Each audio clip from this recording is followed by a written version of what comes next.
تعالوا نعمل احلى واجمل قرنبيط كريسبي في البيت. هيطلع معانا حلو ومقرمش وكمان طريقه سهله جدا.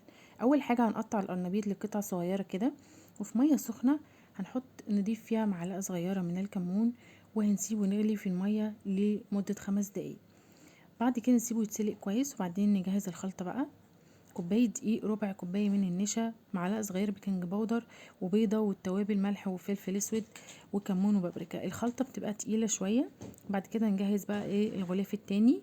هنحط بقى كوبايه دقيق ومعلقه كبيره من النشا، وربع معلقه صغيره بيكنج باودر وبابريكا وكركم وفلفل اسود.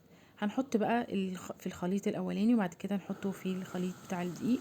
بعد كده في زيت سخن هننزل القرنبيط. ما نحاولش نقلبه في الاول لغايه لما نلاقي اللون بتاعه كده طلع حلو كده. نحطه بس كده، ان طعمه حلو جدا ومقرمش. لازم تجربوه، وبألف هنا على قلبكم.